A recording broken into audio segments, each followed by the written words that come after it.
Welcome back to AM Prime this morning. As always, Naomi And Jada. and Jada. So, yeah, it's Friday. Yeah, so, we're excited. We have a good conversation for y'all this morning.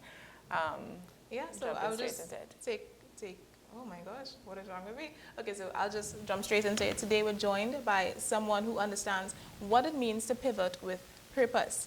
Leon George is a trained attorney who stepped away from the courtroom to follow a different kind of calling, helping women in business show up powerfully online. Now a content coach, aptly named the Content Magnet. Leon helps female entrepreneurs leverage social media not just for likes and follows, but for real sustainable growth. From the legal world to the digital one, her journey is one of transformation, empowerment, and the art of a good pivot.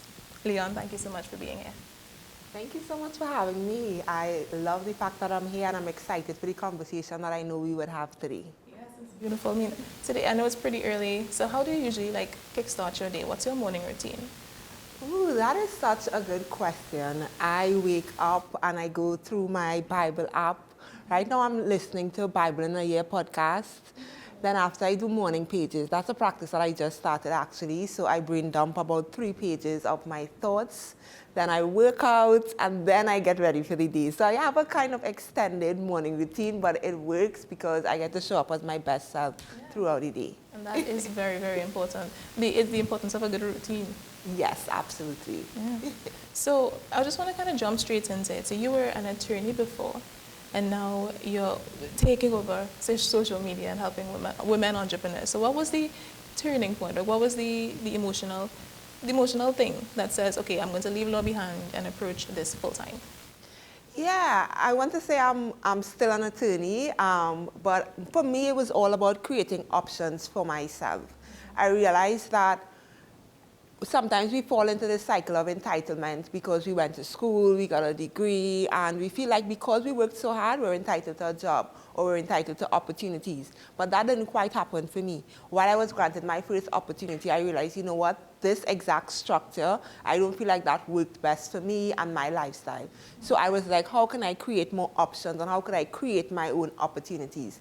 And that's when I started to explore and really venture into the world of online business and content coaching, right? I feel like as women, and we need to create our own plate. We need to create our own opportunities and not wait for an opportunity to be granted to us. So I think that is what really led to that pivot, me realizing that we always need more options. You need to diversify your skill sets. You need to be good at more than one thing, and you need to create your own opportunities instead of waiting for them. What was the biggest challenge to you from moving from a more corporate, very, stiff role to then, something that you now call your passion? Yeah. I think largely for me it was perception. I think when you grow up in particular fields, like in the Caribbean, for example, we will have this phrase where we would say you're either a lawyer, doctor, engineer, or a disappointment. So I feel like when you don't fit into the mold that people expect of you, you don't look a particular way. Maybe you're more relaxed, maybe you have more color in your hair, all these different things. I feel like you're subjected to other people's opinion and their perception, and they end up mirroring their own fears on you. So I feel like that was definitely one of my biggest challenges, going in a profession where you were praised just for getting accepted into law school to eventually being looked down upon or frowned upon, being questioned, and people imposing their own doubts on you. Like, I would love to say it was me being structured or me deciding how I'm going to do my day, but I was always good at that. I was always good at creating structure, but I feel like I really had to get over that hurdle of what does people think about me now? What is my new perception? What are they saying about me behind closed doors? Yeah. So do you remember an instance when anybody approached you, like, what, are you going mad? How are you going to leave a stable job, like a good job, a great job? Yeah, absolutely. There are so many moments. Like, I think about when someone told me, okay, but when are you going back? When are you going to, what's the plan? And I'm like, do you not see me literally working so hard, growing my business, creating programs, serving people, and you're like, okay, this was fun, Leon. Like, what's the plan? When are you going to go back? Wow. And I was like, okay. Yeah. When are you going to go back to work? Or the subtle shade of sending you all these applications and saying, hey, look a job, go apply, please, go apply, you know, and I'm like, but I didn't say I wanted a job there. They're imposing their own fears. Yes, absolutely, because I really think that people could only see up to where they are at. So for a lot of people, especially persons in the Caribbean, this is all that we know. And I had to come to that realization and not take it personal. This is all that they know. So this is their way of showing love. This is their way of showing affection by sending you a resume, sending you an application, sending you a vacancy and saying apply, because this is the only safety that we can see for you, because that's the only safety that I could see for myself. Right. That's powerful. You often say you have this line, visibility is strategy. You know, can you break that down for us and, you know, in practical terms, what does that mean? Yeah, so for a lot of us, we were sold the same stories. I think we all had very similar upbringings. We were told, especially if you didn't grow up in an affluent space or affluent community, you were told that the way to get out of your current situation is through education and through getting a good job. And that worked for our parents. They excelled at that. Our parents has done amazing in their life. But something shifted. Education became more accessible to everyone. And therefore, it devalued education. So yes, we're all pursuing our bachelor's, our master's, our PhD, etc. But the truth is the value of that has now decreased. So many resumes are looking the same. We're living in an employer's market, so an employer sends out a vacancy, thousands of people apply. They don't even care about the job description anymore. They're like, it's a job, I'm going to apply. So what visibility does is that it allows you to stand out from the other thousand of people whose resume looks the same. Somebody can go to the same school with you, have the same credentials, have the same years of experience. But when the employer or when that HR manager Googles your name, what do they see? Do they see nothing? Do they see that old picture of you in secondary school when you collected an award? What do they see? So what visibility does, it allows you to narrate a story about your whole life. It allows you to really stand out because now you're in the narrator's seat. You get to dictate what you share to the world and how people perceive you. You get to build up your own credentials outside of a job. So many times we tie our worth to a job.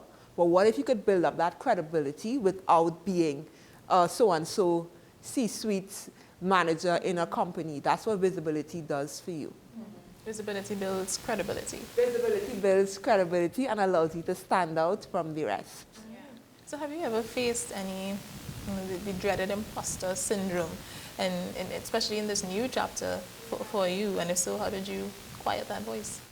Absolutely. I think my imposter syndrome really came from the fact that with regards to law, I took a traditional route. I went traditional, respectable schools. But with respect to marketing and content creation and, you know, becoming a coach, I did non-traditional formats, right? I sought out advice and guidance from experts who were in the field, right? So I think that imposter syndrome came up from the point of view of, oh, what degree did you get in marketing? And I'm like, none, but I did learn from the best. My clients do have the best results, you know, so there's always that person on it. Ageism is a real thing too. So it's always that side of, oh, but you're so young, what could you teach me? You know, so I think that's where imposter syndrome really came out from, like, again, other people's perception of what they think qualified should look like. So for women in business specifically, what are some of the key elements in creating that online space for themselves that you would teach, to say? Yeah, I think the first thing is definitely to get clear on your brand story. What exactly would you like to be known for?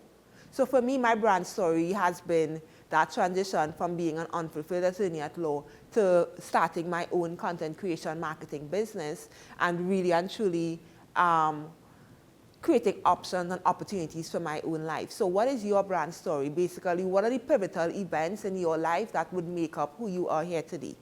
All right? The next thing is really and truly getting clear on how do you want to show up and where do you want to show up.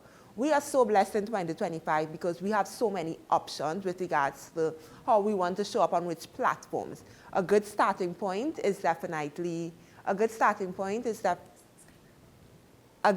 starting point is definitely thinking about whether you want to start on LinkedIn if you're a professional, or maybe if you want to build community, if you start on either TikTok or Instagram, right? So deciding your options and then deciding, do you also want to monetize your online presence, or do you want to focus mainly on community? So that's what I would advise the person who wants to start a business. And don't be afraid to seek out help, seek out coaching, seek out guidance. You could try trial and error, or you can try to learn someone's framework and benefit from that. Mm-hmm.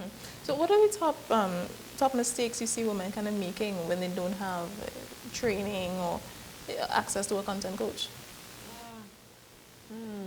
Because a lot of the times people, they don't know how to use social media. They would hide behind that certain excuse. So what are the top 3 mistakes that people make? I would say the top mistake that I see a lot of people make is trying to be someone else or trying to copy someone else. The reality is we all have our skill sets. We all have things that work well for us. And this is why I say you choose the platform that best suits you. You choose the way you want to show up that best suits you. So if you know you're great at writing, maybe start a blog. If it is, you know, you have a great video presence, maybe start a YouTube channel or go on TikTok or Reels, etc. The main mistake that a lot of people make is that they see somebody that they admire and they want to become a replica of them instead of leaning more into what it is I am good at, right? The second thing that I see a lot of women make is that they have no intention or they have no goal. Why are you creating the content? Why do you have an online presence? For some persons, it's going to be, I want to create content so that I have more job opportunities. That's amazing. That's a great start. If you know you want to get into a particular field, maybe you're not there yet, you're an aspiring, whatever, you can start creating content around what you already know. That is a great start. And I think the third mistake that a lot of persons make is really giving up too soon. Persons have this warped perception of overnight success or thinking as if things are going to happen in a week or a month, or if they don't see results in a month, it's not working. So let me throw out the baby with the bath water. Let me get rid of everything good because it's not working, right? So really and truly learning to not give up, hold strain, know that sometimes the best brands, they take years to build. That doesn't mean you can't keep working towards it. Yeah. Can we talk a little bit about, you know, your company or your brand, right? The Content Magnet. So tell us, you know, how, what inspired the name, the Content Magnet, and, you know, the philosophy behind that brand? Absolutely. I think the Content Magnet really came to me, and by the time it came to me, I just knew it was it. Persons would always tell me I have a magnetic personality. Persons would always tell me that they love the way in which I communicate, whether written or orally. And I felt like the Content Magnet was really just like an attraction pull. The name was really supposed to make you feel like, you know what, you could attract anything. Whether it's the right content, whether it's the right opportunities, whether it's the right life, like the world is your oyster. So I think that's what the name really came about, like just being magnetic. You have the power to pull in anything that you want to pull in. And with respect to the brand, our objective at the Content Magnet is really to make you feel like you have a world of possibilities. We're always motivational, we're always sharing, we're always just enlightening persons in terms of what is possible for them. So I feel like that's what the brand is really about. How could I get more women in the driving seat of their finances and their life? Because if you're not in the driving seat of your finances, you can't be in the driving seat of your life, all right? I love that.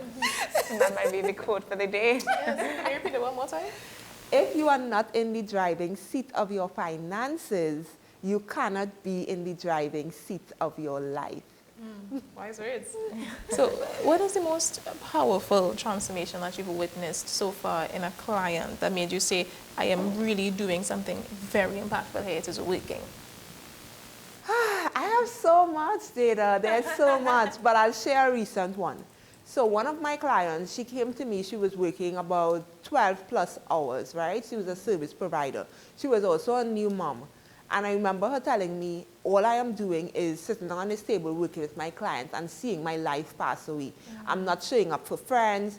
I don't spend any time with my daughter. My daughter don't even call me mommy. She calls me my first name. We are together physically, but we have no connection. Now, in like 3 months, this client now works 6 hours per day. That's 6 hours that she has shaved down from her day without her income dropping. Her income actually increased. Now her and her daughter goes to the park. She does drop-offs. She does pickups. Her daughter calls her mommy, right? She's able to show up for herself, for her friends. She sets even stronger boundaries. And this is why I'm like, yeah, I'll teach you about content. I'll teach you about business. But know that when we cross paths in whatever form, whatever circumstances, know your life will be changed. Like, it will be a pivotal change that you remember for life. Because when you clean up your business, when you get consistent with your content, when you start to be in the driving seat, your life will change for the better. Whatever you value, you will start to prioritize. So I would say that's definitely a transformation that I remember for life, because I feel like that for her daughter, she only has one mother. So how amazing is it that her mother now gets to be present while still growing her business? Yeah. You know, content creating, social media, marketing, that whole space is a very demanding field. Yes. And I think you have to constantly have fresh ideas and stay creative. And so how do you manage, you know, maintaining those fresh ideas and avoiding a mental burnout? Because I think if you're constantly on overdrive, having to create these ideas, how do you manage that? That is such a good question, because what you do outside of your business definitely filters into your business. So for me, it's really about how could I create space for ideas to come? How could I step away so that when I step back, I'm even better? So for me, I love traveling. I love doing wild adventures. I know Jada just saw my St. Lucia travels where I was ziplining, I was horseback riding. You know, this girl was doing so much. It was a lot, you know, like I'm like, this weekend I'm going to the beach, you know, so it's really about, you have, the same way you plan your content, you have to plan the fun parts of your life, otherwise it will not happen. Life will literally pass you by. There's always a deadline to meet, there's always something to be posted, there's always something outstanding, right? But you have to be intentional about, okay, this weekend is my off weekend. And I'm not working Saturday, I'm not working Sunday, I'm going to the beach, I'm not taking my laptop, I'm not responding to any messages, and create that hard boundary and also communicate that hard boundary to your clients. So even with this, is that the same philosophy that you apply to your own personal brand? Because I know you are somebody that's warm yet professional. So how do you, is that what you use to kind of maintain that balance? Yeah, I think definitely I use a very similar philosophy. I think you have to pour in yourself and give from overflow. If I'm depleted, I can't pour into you. Whether it's online, whether it's a client call, and I think sometimes as coaches, consultants, we pour into our clients so much. So I have to continuously work on me, otherwise there is nothing for my clients. I'm going to show up drained, I'm not going to show up my best self, and ultimately I'll be doing them a disservice, which means I'll be doing me a disservice in the long run. So I think I definitely need to prioritize. I definitely do prioritize myself, my life, my happiness, build up my cup, so that there's so much overflow that I could really just point to everyone else. That is really hard though, because I'm speaking from personal experience. It's kind of hard to set those boundaries, to say, okay, I'm taking this time for myself. No, guys, I need, it's almost like you're meek. I don't want to do that. I want to tell them no. Yes. Yes. Yeah, yeah. What would you say to somebody like that? Because even I experienced that myself. It's like, how dare I say I'm busy? How dare I say I need time for myself, even though I do need it? What's coming to me is grace and compassion. I think that has been very important for me because, and I know you ladies here and maybe those watching online, like we tend to have a lot of goals, we tend to be super ambitious, but give ourselves grace and compassion.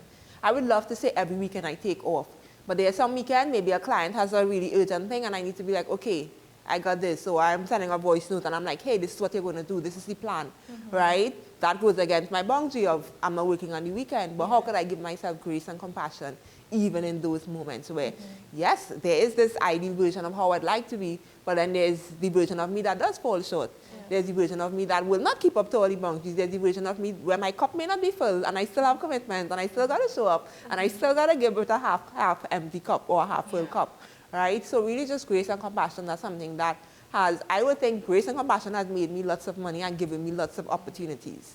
I agree with that, and I think too, you know, as you said, if you say, you know, I'm taking my weekends off, I think you have to also know what you are, what more you can handle, and if you can do Because sometimes you might say, I'm taking my weekends off, but then there might be one weekend within 5 weekends that you actually have to work, and it's okay. And you just have to know what you can handle and what you can't handle. If you know absolutely I cannot work this weekend, I feel drained, it doesn't make sense. Absolutely. You know? And I would say, for example, okay, like recently I went on a 1-week trip.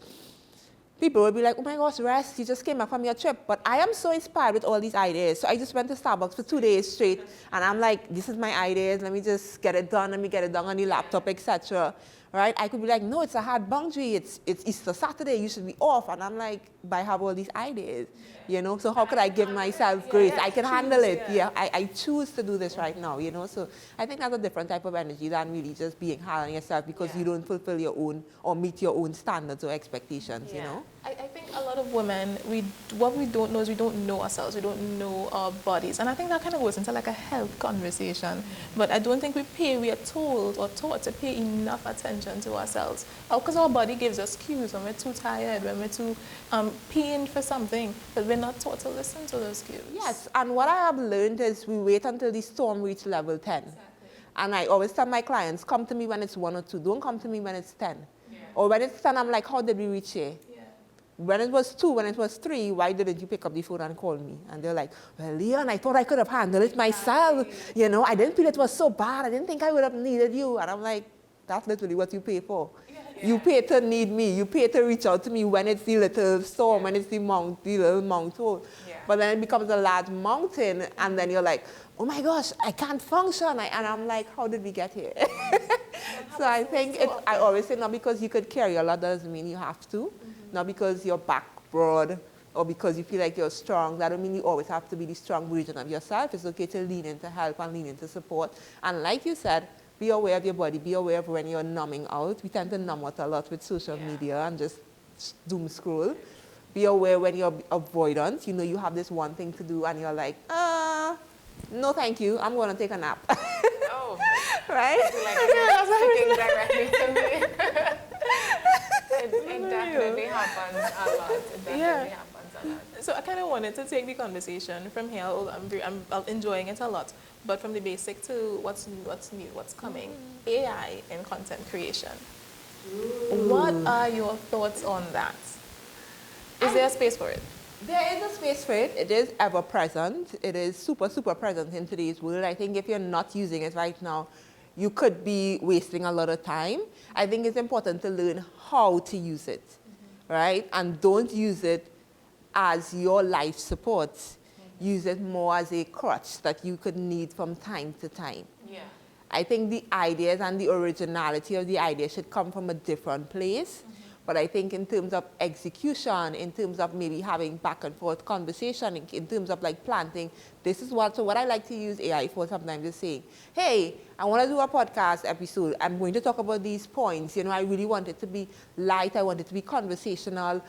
These are the things that I want to mention. What other things could I include to create that conversational vibe? So you use it as a crutch, you use it as a support. You don't use it to carry your entire content creation process or to carry your entire business for you because you'll be losing the plot. The plot in business is for you to stand out. You will only stand out if it is you're open and you're vulnerable and you create connection. And it's you. And it's you. Yeah. Do you think that AI would, in your opinion, could stifle the creative mind if used, as you said, you know, in the wrong ways? Instead of using it as a crutch, you use it as life support. I need this right now. It can make us get lazy. And it's unfortunate because we all have an artist inside of us. We all have a creative side of us inside of us. But we will stifle it. We will not bring it out because we will feel like AI can do everything for us. So why do I have to lift a finger? And that's not how it was meant to work. I would agree. I mean, I am personally very empowered by the AI conversation. I think AI, first of all, it is in everything. Yes. But especially when it comes to this whole idea of the creative world. And in everything, music, acting, what else is there? Drawing. Painting. Yeah, what is this, the artistic world? Right. There is an argument that it should not be involved at all because, for example, if we continue to use it as even as you said, as a crutch, and I'm not arguing against it, I'm just putting these ideas that I've heard out there. If you continue to use it as a crutch, then eventually you would train the AI to be just like you. So eventually you would become obsolete. Yeah. Do you have what do you say to that? Like, can you share your thoughts on that? Do you think that we'd ever become obsolete as creatives because of AI? Absolutely not. I think it's called artificial intelligence for a reason. AI could only grow as far as how we are currently. But who we are 3 months from now, AI doesn't even know that as yet. So maybe AI knows me as of May 2025. But by July 2025, I don't get new ideas.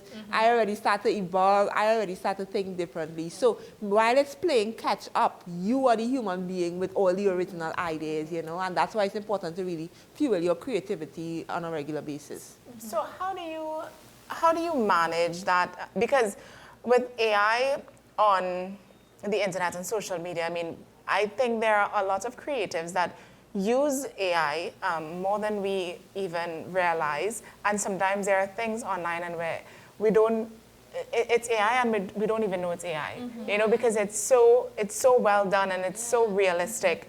And you know, for somebody who works a lot on the social media platforms and on the internet, how do you know, navigate through that and sift through, you know, what is AI and what is done by, you know, people? And what are the ethical concerns there? Are there even any ethical concerns? It's what creative licenses. For example, when I was watching this TED Talk, and we're going into this, right? Sam Altman, he's the CEO of ChatGPT, and he was saying that what ChatGPT does not do is, if you put into ChatGPT, I want this song in the style of Stevie Wonder, it will automatically, it wouldn't give you anything because you can't name an artist because there's creative license there. He said you could want it in the style of R&B or soul, but you can't put the name of the artist. So that kind of protects creative licenses. But going back to her question, when it comes to the ethical considerations around AI and social media, what are your thoughts? I think, okay, if we were to look at it from a corporate perspective, I think organizations should put policies in place to say, yeah. And I do have some background also in industrial relations, labor relations, right? So I do think that organizations need to put policies in place, right? Because I know there's already workplace policies around no delegation of work, right? So if you are employed in an organization, you can't delegate your work to someone else. But what if you delegate it to something else? If you delegate it to artificial intelligence, there is a gap in the law right now. There's not many organizations that factor that in. There aren't any AI laws currently in Trinidad and Tobago. Our laws are very archaic in the labor space, right? So these are things that we really and truly need to have conversations about and start to develop, right? As a creator perspective, or even as a consumer, let's say I'm a consumer and I'm going through, I can tell who uses AI based on my level of connection with the post, right? There are some things to me that AI wouldn't say in a particular way or wouldn't do in a particular way, right? There are some giveaways with respect to AI. So AI does a lot of things in trees, right? So they went say a lot of things in trees. The way that they say things and the way they bullet it out, I think it's very telling, especially as more people are using it. So I think if you're a creator and you want to implement artificial intelligence, you want to use AI, let's say in a caption or in an outline of a video, go in with your own ideas, right? Go in with your ideas, tell AI how it is you want the post to come around. Do you want it to be more friendly? Do you want it to be more conversational? Tell AI what you don't want to eliminate. So maybe you don't want to eliminate local, colloquial language. You want that to be part of it because that's part of your brand, right? So you've got to treat AI like a car and actually be like, okay, I want this, I don't want this, I want this, I don't want this. And even when they give you the final product, don't take it and run with it. Still make it your own. Right? And I think that is what would really create that vibe of, oh, I'm not using AI, but I'm just creating a really good post. So are there any, do we want to still continue with the AI conversation? No, but if you have more questions on it, I actually wanted to touch a little bit on, you know, being the person that you are and being a woman in this field, you know, a leadership role, you know, that you're in. I wanted to ask about how has, you know, that influence of women in leadership roles influenced who you are today? And has that created, a sense of empowerment and something, a sense of empowerment in the role that you have today? How does women in leadership influence the role that I play here today? Yes, in your life and being the creator and... Yeah, so as we're speaking about women in leadership, one woman that always stood out to me over the years was Michelle Obama. I love the way that she carried herself, and I also love that she has a brand individual to her family life per se. And I think she broke a lot of boundaries and a lot of barriers and a lot of perceived glass ceilings. I would say even with dress codes, right? The fact that she would come out sleeveless and call it free the arms, and showing a bit of arms doesn't mean that you're unprofessional or you're not qualified. So many times, I feel like as women, we have so many boxes that we need to check for us to be deemed qualified or for us to be deemed enough. So I think as being a woman in leadership now, what I want people to see is like, you are enough with what you have right now. You don't have to become or do or look a particular way in order to get the respect that you deserve. Once you know you have something to say, you know you have value, and this is why I always say, use the skills that you have. Use the ingredients that you have. Don't try to be anyone else. Don't try to come across as anyone else, because that ingredient is enough. That is sufficient for you to get to your next step. I don't with my clients. I don't try to make them a duplicate of me.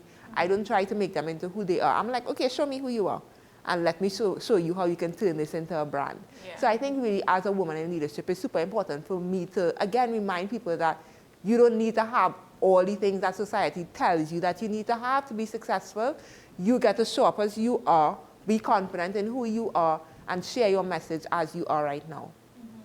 Yeah. So going back to the beginning of the conversation when we were talking about your jump from a traditional space to something a little bit more non-traditional, just to put it all in a nice bowl, what is success now? What does success look like to you? To me, success is freedom, and I know freedom is vague, so let me explain. Success is freedom, right? And freedom is being able to decide and being able to have choice and being able to have options, right? It's so unfortunate because many of us were not in the driving seat. Many of us can't decide how we want to spend our day or spend our life or spend our weekend or even spend our money, right? Many of us are not in that seat. So I think success for me is deciding, okay, I want this particular life, working towards it, and then finding pieces of success in where you are at right now. So I've been repeating over and over this month and last month, being content in every season that you're in right now. To me, that is success. How could you find contentment, find the goodness in every season, while also knowing where you want to go?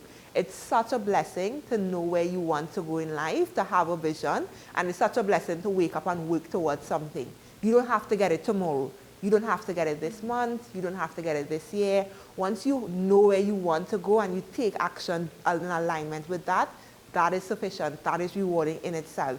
When you meet that goal, it literally lasts 1 second before you find another goal that you want to achieve. I am telling you. So enjoy the journey, find contentment in every season, and to me, that is success.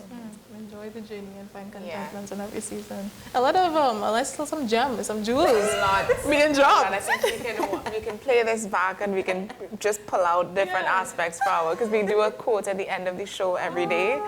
So we found a lot of hidden nuggets. Yeah, I was like, through this entire conversation. But can you give our viewers just some advice, for anybody who's maybe sitting on an idea, on a passion, on something that they're afraid to pursue? Yeah. That is such a good question, because that is the majority of persons who I speak to on a daily basis. They want to do something, but they feel as if they don't have everything that they need to execute it, right? And I always think of a windy road. Your audiences are persons from Trinidad and Tobago, yes? So they're aware of, let's say, the Lady Young Road that is very swervy as you go over into upper part of Spain. And if you drive there at night, there's no headlights, there's no street lights, and all there is the headlights on your vehicle. And you could only see up to a particular point before you turn another swerve and you see again. You don't see the entire road, but you keep driving, right? That is the same for when you want to take action on something that you're passionate about. You may not know the entire long road. You may not know what is a million miles ahead of you, but all you can see is those 3, 5 steps ahead of you. Once you take those steps, the other steps become clear. Don't worry about the how, don't worry about the end. That's not your job. Your job is, if you have a skill, you have a passion, something that you are really, really passionate about, take the first 2 steps that is in front of you. Maybe that's creating an Instagram page. Maybe that's printing out business cards. Maybe that's just telling your neighbor, hey, you know I do sewing now on the side, right? Maybe that's the 2 steps that you need to take. Once you take those steps, another 2 steps will reveal itself. You don't need to know the entire path. Treat it like the lady on the road. When you're driving, you may not know what is on the road from the beginning to end, but you keep driving and you just follow your headlights and you just keep going, and before you know it, you're at the end, all right? Wow, love that. I love that. Thank you so much. That was Miss Leon George. CEO and founder of Content Magnets. How can people get in touch with you? What are your contacts? Absolutely. If you would love to learn more about me or what I do or get in contact for any reason, I do have my business WhatsApp, 360-9785. I'm also on all social media platforms, so Instagram, Leon George, not Instagram, sorry, LinkedIn, Leon George, Instagram at The Content Magnet, TikTok at The Content Magnet. My email is thecontentmagnet@gmail.com. Get in contact whether you want to collaborate or if you want to learn more about my content services or business services, yeah? All right.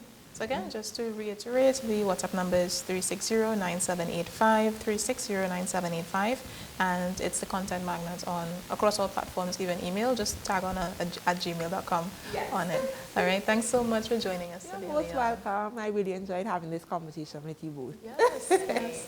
We enjoyed it as well. We always love to have these kinds of conversations, especially when it comes to women empowerment. Yes. As we're both women, yeah? Yeah. So it's always nice to have you on. Thank you for having me. Of course. All right, so we're just going to take a quick break and then we will be right back with you shortly.